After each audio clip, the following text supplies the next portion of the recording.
Welcome to the Siddharth classes. Hello, friends and students. How are you all? I hope you all are doing well. So, today we are going to study the same chapter, Nationalism in India. And this is the part second.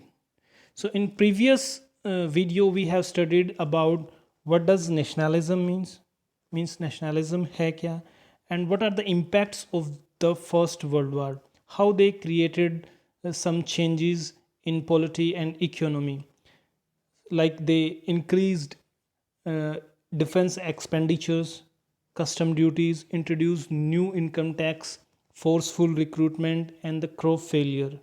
We have studied all these points in previous video, and we studied that the people were expecting change after the First World War, but nothing happened.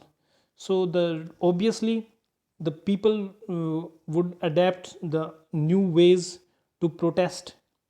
So in further units we are going to study these different type of the movements and different type of the protest. So unit 1.1, the title is the idea of the satyagrah. First हमें यही तो पता होना चाहिए. Sometime examiner ask this simple questions in 1 marks, that what is satyagraha. Satyagraha है क्या? So a peaceful protest against injustice without violence, vengeance and being aggressive. बिना किसी अहिंसा के जब हम प्रोटेस्ट करते हैं, it is the satyagraha. So Gandhi ji earlier were living in the South Africa. So Gandhi ji returned to India in January 1915. So So he used satyagraha as a weapon against racist regime in South Africa. We have studied in the ninth class apartheid movements. Means there were discriminations between black and white people in the South Africa. So the Gandhiji used satyagraha as a weapon in the South Africa to mobilize the peoples and to raise this issue that the people, human beings are equal. We should not discriminate the humans on the basis of the color, race, and the religions. So Gandhiji wanted to use satyagraha in India also to unify the people and create the mass agitations. देखो गांधी जी ने जब वहाँ पर सत्याग्रह किया तो वो successful रहे. तो द सेम मेथड ही wanted to use here in India also. वो इंडिया में भी यूज़ करना चाहते थे इसको. So Gandhi ji started satyagraha movements in India in 1917. He traveled to Champaran in Bihar to inspire the peasants to struggle against the oppressive plantation system. अब ये था क्या? Actually, the Britishers were forcing the peoples of the Bihar to plant the indigo plants. Means they wanted the peasants to plant the indigo because that times they need indigo. ये एक नील होता है that is use in the textile industries. तो वो लोगों को force कर रहे थे and the people didn't want to produce indigo. So Gandhi ji ने उनको मोटिवेट किया, सपोर्ट किया, है ना, for the satyagraha. So he succeeded in this movement. ठीक है. द सेम ईयर इन 1917 वो दूसरा सत्याग्रह करते हैं, है ना, in Kheda. It is the district of the Gujarat. It is the district of Gujarat. तो there was the issue of the revenue related to the revenue. Means तो पीजेंट्स थे, वो रेवेन्यू को कम करना चाहते थे.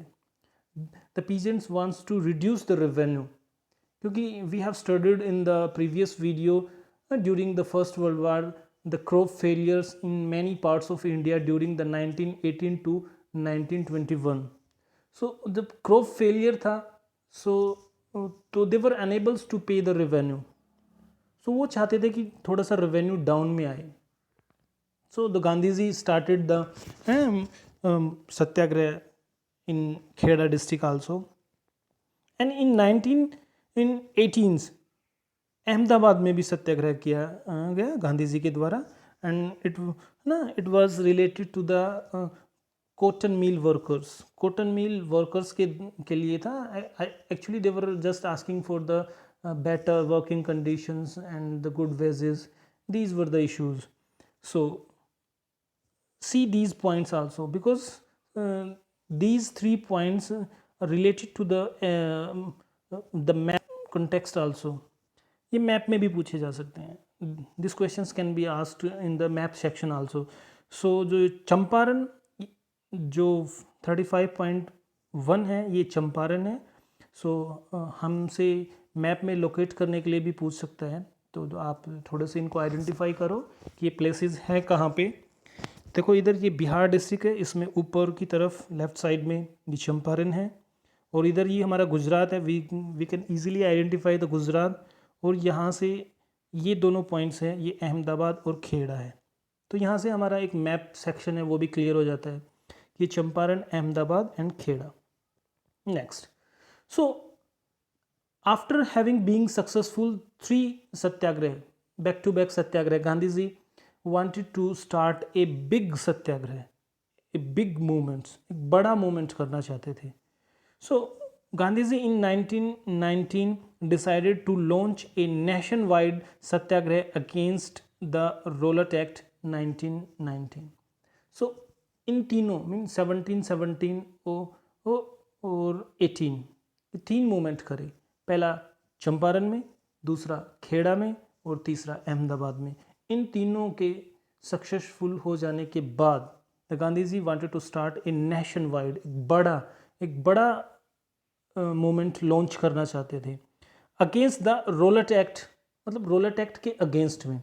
First we understand what is the Rowlatt Act. So तो हमारी जो ब्रिटिश इंपीरियल लेजिस्लेटिव काउंसिल थी, उन्होंने ये एक जल्दबाजी में एक लॉ पास कर दिया, वेरी हरिडली. लॉ था क्या? So they could detain any political leaders for the 2 years. Sorry ये विद है, without trial. So you just correct it, without trial. So यहाँ विदाउट कर लेना, ये विद हो गया. So without trial, so they could detained any political leaders.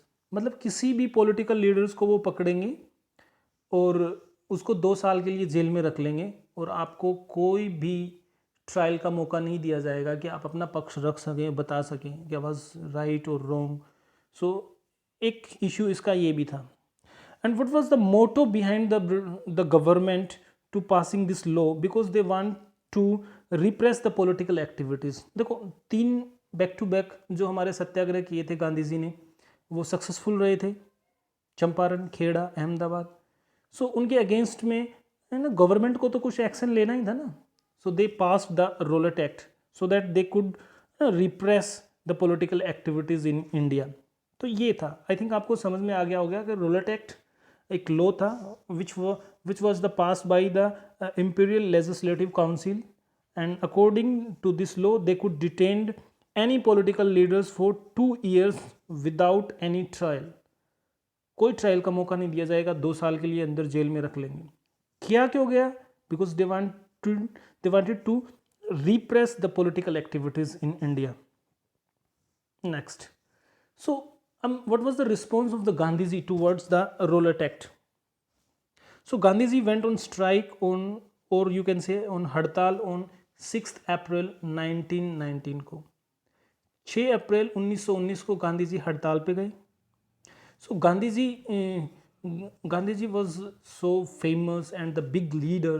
When he would go on strike, so people भी उनको follow करेंगे definitely.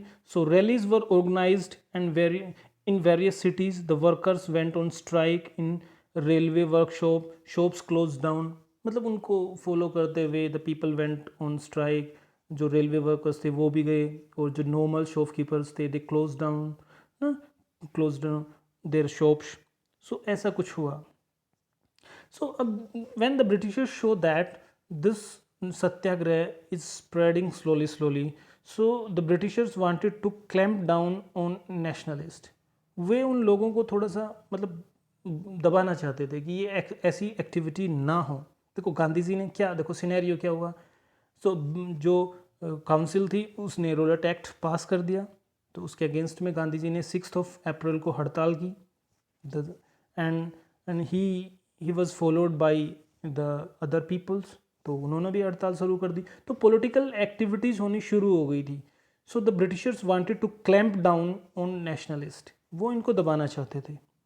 और इसके अगेंस्ट में they arrested 2 local leaders were picked up from Amritsar, doctor Satyapal and Saifuddin Kitchlew. उन्होंने इन 2 local leaders को अमृतसर से अरेस्ट कर लिया और उनको धर्मशाला भेज दिया गया। ठीक है, तो ये हुआ। एंड फिर गांधी जी इसको नेशन वाइड करना चाहते थे। So they wanted to go into the Delhi. The Britishers stop them, उनको रोक दिया गया। The Gandhi ji was barred from entering Delhi, तो उनको दिल्ली में एंट्री नहीं मिली। ठीक है, so on and the another incident happened on 10th April. The police in Amritsar fired upon a peaceful procession, मतलब शांतिपूर्वक लोग मतलब ऐसे जुलूस में, मतलब वो प्रोटेस्ट कर रहे थे पीसफुली, और उस पर फायरिंग कर दी। कहाँ पर? Where? In Amritsar on 10th April को। ठीक है, सो जब ऐसे किसी पीसफुल प्रोसेशंस पे अटैक करेंगे, definitely the people would be hesitate. तो उन्होंने क्या किया? They against all these actions the people attacked on the banks, banks पे अटैक कर दिया उन लोगों ने, पोस्ट ऑफिस पे अटैक किया, रेलवे स्टेशन पे अटैक किया। when the government show this this movement is going to be means the violent, so the martial law was imposed and General Dyer took commands। मतलब इस सारे scenario को ना clamp down करने के लिए, रिप्रेस करने के लिए एक मार्शल लॉ लगा दिया गया, और जो कमांड आ गई वो अब जनरल डायर के हाथ में आ गई थी। सो अब another incident happens on 13th April. Jallianwala Bagh massacre took place. 13 अप्रैल 1919 को जलियांवाला बाग हत्याकांड हो गया। सो रिमेंबर दिस डेट, 13 अप्रैल 1919। कई बार एग्जामिनर हमसे 1 मार्क्स में पूछता है, लेकिन एमसीक्यूज़ में देखें तो वो हमें कंफ्यूज कर सकता है। अप्रैल में 1990 करके 1920 हो जाता है। So you remember this date, 13th April. ठीक है, अब ये क्या था actually? The people were protesting against the Rowlatt Act. तो वो सब उस जगह गैदर हो गए थे। They want to protest against unjust, जो उनके खिलाफ अन्याय हो रहा था, वो वहाँ पर आकर प्रोटेस्ट कर रहे थे। और कुछ the peoples from the country side, जो the peasants, the farmers, the common persons, they were not aware about this martial law. They were celebrating the Baisakhi, a festival। एक फेस्टिवल होता है अप्रैल में, तो वो बैसाखी का एक त्यौहार होता है, मोस्टली इन पंजाब में सेलिब्रेट करते हैं। तो वो लोग उसको सेलिब्रेट कर रहे थे। तो 2 सिचुएशन बनी। The half peoples were protesting against the Rowlatt Act and half peoples were celebrating the Baisakhi. So General Dyer ने जब क्या किया कि वो एक एरिया था that was surrounded by walls ना there was only 2 ways, entrance and exit. उनने जनरल डायर ने उसको क्लोज किया एंड ओपन फायर। उसमें काफ़ी सारे लोगों की डेथ हो गई थी। एंड सो ये था हमारा जलियांवाला बाग मैसेकर। ठीक है, अब जैसे ये news, as the news of Jallianwala Bagh spread, the crowd took to the streets in the many North Indian towns। जब ये when this news spread over the northern India, so peoples came into the street and they got agitated, they attacked on the government buildings and they disrupt the telegraph and telegrams। So and when the Britishers came to know about all these situations, तो उन्होंने भी तो कुछ action लेना था ना। जब लोग ऐसे तोड़फोड़ कर रहे थे, तो तो गवर्नमेंट को भी तो कुछ एक्शन लेने थे ना, तो the government respond with the brutal repression seeking to humiliate and terrorize the people। तो गवर्नमेंट ने कुछ ऐसे स्टेप लिए कि उन्होंने लोगों को ह्यूमिलिएट करना शुरू कर दिया। जैसे लोगों को बोला कि तुम सल्यूट दो, सलाम करो पुलिस को, and they the peoples were force to rub their nose on the ground, कि अपनी नाक को रगड़ो, एंड ऐसे they started humiliating the peoples. और मतलब फायरिंग भी की गई so that they can create terror in the minds of the people। so ये सब चल रहा था। meanwhile इसी दौरान and during this period एक bomb blast eight Gujranwala in Punjab, एक बॉम्ब ब्लास्ट हो गया। तो Gandhi ji was in the favor of non-violence, and violence occurred in the Punjab, a bomb blast। So Gandhi ji called off the movement. I think समझ में आ गया होगा हुआ क्या। एक रोलेट एक्ट, एक एक्ट पास किया गया इम्पीरियल लेजिस्लेटिव जो काउंसिल थी उसके द्वारा। सो तो गांधी जी 6 अप्रैल को हड़ताल पे चले जाते हैं, वो दिल्ली जाने की कोशिश करते हैं, उनको बैन कर दिया जाता है। 10 अप्रैल को पीसफुल जो प्रोसेशन होता है उस पर गोली चला दी जाती हैं, और 13 अप्रैल को जलियांवाला बाग मैसेकर होता है, उसके अगेंस्ट में लोग प्रोटेस्ट करते हैं, कुछ अटैक्स करते हैं। सो ब्रिटिशर्स उनको ना रिप्रेस करने की कोशिश करते हैं, और फिर एक बम ब्लास्ट होता है गुजरनवाला इन पंजाब में। So Gandhi ji call off इस मोमेंट को बंद कर देते हैं। दिस वाज द ना Jallianwala Bagh moment. So no doubt the Rowlatt satyagraha was a widespread movement, still it was limited in specific areas। no doubt ये एक बड़ा मूवमेंट था ना, in comparison with the Kheda, Champaran और अहमदाबाद सत्याग्रह जो गांधी जी ने पहले वो 3 सत्याग्रह की, उनके कंपैरिजन में relatively it was the bigger satyagraha. But Gandhi ji wanted to start more broader based movement in India. अब गांधी जी ने देख लिया कि ऐसे छोटे मोटे से नहीं हो काम चलेगा, we need a more broader based movement in India. So this was not possible without bringing the Hindus and Muslim closer together। और ये हिंदू मुस्लिम एकता के बगैर पॉसिबल नहीं था, क्योंकि ऑलमोस्ट सेम सी पॉपुलेशंस थी। तो अगर आधे लोग पार्टिसिपेट करेंगे सत्याग्रह में और आधे नहीं करेंगे तो मतलब वो स्ट्रेंथ नहीं दिखेगी। सो गांधी जी दोनों को यूनाइट करके एक मूवमेंट शुरू करना चाहते थे। ठीक है, तो अब हम थोड़ा सा पढ़ेंगे खिलाफत मूवमेंट के बारे में। ठीक है, so after First World War there were rumours that a harsh peace treaty was going to be imposed on the Ottoman Empire, the spiritual head of the Islamic world. मतलब ऐसा रूमर फैल गया कि वर्ल्ड वार फर्स्ट के बाद जो Ottoman Turkey है, जो रिलीजियस प्लेस है ना मुस्लिम कम्युनिटीज़ के लिए, तो उनके खिलाफ कोई एक थोड़ी सी कठोर ट्रीटी साइन होने वाली है, एक संधि साइन होने वाली है।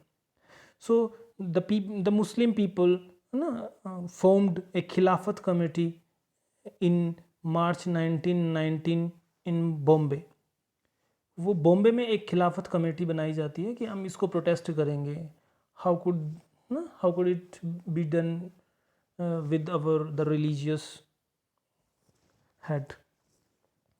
So, young Muslim leaders Muhammad Ali and Shaukat Ali began discussing with Mahatma Gandhi about the possibility of united mass actions on this issue। तो उस समय जो बड़े लीडर्स थे, जो मुस्लिम्स के यंग लीडर्स थे, Mohammad Ali and Shaukat Ali, they started discussing with Mahatma Gandhi कि इसके खिलाफ हम क्या कर सकते हैं, क्या हम सब लोग मिलकर इसको प्रोटेस्ट कर सकते हैं। तो and Gandhi ji wanted the same thing. So दोनों एग्री होते हैं। So at the Calcutta sessions of the Congress in September 1920, so Gandhi ji convinced the other leaders of the need to start non-cooperation movement in support of खिलाफत as well as for Swaraj. अब गांधी जी क्या चाह रहे थे? गांधी जी ने दूसरे जो लीडर्स थे उनको ना परसुवेट करने की कोशिश की गई, उनको मनाने की, उनको कन्विंस करने की कोशिश की गई कि हम दोनों मूवमेंट्स को साथ ना चलाते हैं, ना खिलाफत and Swaraj. So this was the scenario. Now we study the 1.3 why non-cooperation movement. Why non-cooperation movement? Non-cooperation movement ही क्यों? मतलब एक बड़ा क्वेश्चन है ना कि we could adapt the other means to protest. Why non-cooperation? Non-cooperation ही क्यों? तो इसका बेस्ट आंसर हमें मिलता है, एक बुक है which was written by the Hind Swara Gandhi ji. The book's name is the Hind Swaraj. Gandhi ji wrote a book Hind Swaraj in 1909. ठीक है, ये बुक गांधी जी ने लिखी और इस बुक में Gandhi ji explained each aspect of the ruling in colonies that they were in handful in the numbers. They were few peoples, only just handful peoples, and they are ruling on us just because we are cooperating them, we are giving them support, we are cooperating in their day-to-day works. If we stop cooperating them, so they can't stay here even for years. they can go back within a year. सो गांधी जी ने ये explain करने की कोशिश की हिंद स्वराज में कि कैसे वो सक्सेसफुल हो रहे हैं, because we are supporting them, we are cooperating them, हम उनकी सहायता कर रहे हैं. तो मेन उन्होंने इस बुक में ये समझाने की कोशिश की है. कई बार 1 मार्क्स में ना कौन सी गांधी जी ने कौन सी बुक लिखी, तो इट इज़ हिंद स्वराज. कब लिखी? 1909 में. ठीक है. So Gandhi we have understood why non cooperation. ये तो गांधी जी ने आंसर दे दिया इस बुक में.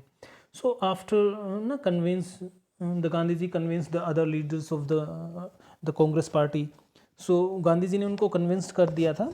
सो उसके बाद क्या होता है? So Gandhi ji decided that we will start non cooperation movement in stages. हम इसको ऐसे नहीं है डायरेक्टली लॉन्च नहीं करेंगे थ्रू आउट द इंडिया, हम इसको स्टेजेस में करेंगे. मतलब first will do this, then this, ऐसे स्टेप टू स्टेप में करेंगे. तो द फर्स्ट एक्शंस है ना would be taken by the nationalist will be the boycott. The boycott means बहिष्कार करेंगे. Will boycott the school, colleges, university, offices, administration and the legislative council, lawyers. मतलब जहाँ पर भी wherever the Indians are working with the Britishers they will boycott that positions. तो हम सबसे पहले हम बॉयकॉट करेंगे उस चीज़ को, हम डायरेक्टली. ठीक है. In case the government use repressions, अगर गवर्नमेंट हमें रोकने की कोशिश करेगी, a full civil disobedience campaign would be launched. Then we will launch the full non-cooperation movement और civil disobedience movement. तब हम लॉन्च करेंगे. ऐसे नहीं है अगर इफ दे रिप्रेस. ठीक है.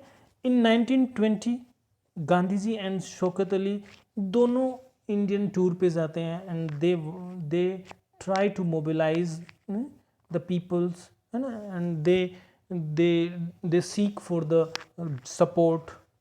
वो लोगों का सपोर्ट बहुत ज़रूरी है किसी कोई भी मूवमेंट हो. तो अब क्या हुआ आप समझ गए होंगे कि वाई नॉन कोऑपरेशन मूवमेंट. ये नॉन कोऑपरेशन मूवमेंट स्टेजेस में अनफोल्ड होगा. मतलब स्टेज टू स्टेज हम पहले ये करेंगे, फिर ये करेंगे, फिर ये करेंगे, ऐसा होगा. और अगर गवर्नमेंट उसको रिप्रेस करने की कोशिश करती है तो हम उसको ना फुल फ्लैश वे में इसको स्टार्ट करेंगे. ठीक है. और ड्यूरिंग द 1920 गांधी जी और शौकत अली इंडिया में काफ़ी जगह टूर करते हैं और लोगों को अवेयर करने की कोशिश करते हैं. ठीक है. बाकी सब ठीक था about the boycotts, but the few peoples were reluctant to boycott the council election scheduled for the November 1920s. कुछ लोग थे वो इलेक्शंस को बॉयकॉट नहीं करना चाह रहे थे 1920 में. and during the September to December there were some conflict in the Congress party, but finally at the Congress sessions at Nagpur in December 1920, ठीक है, the non cooperation programme was adopted. देखो यहाँ से शुरू नहीं हुआ है, there is a little difference.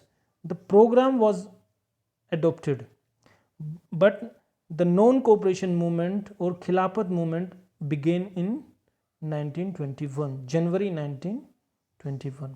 तो ये जनवरी 1921 में शुरू होता है।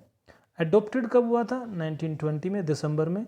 तो ये डिफरेंस है। और कई बार दो इंपॉर्टेंट क्वेश्चन यहाँ और बनते हैं, कई बार पूछ लेता है कि कलकत्ता वाला 19 सितंबर वाला सेशन कहाँ हुआ था? September 1920 the sessions of the Congress held at Calcutta and December 1920 held at Nagpur. So ये है।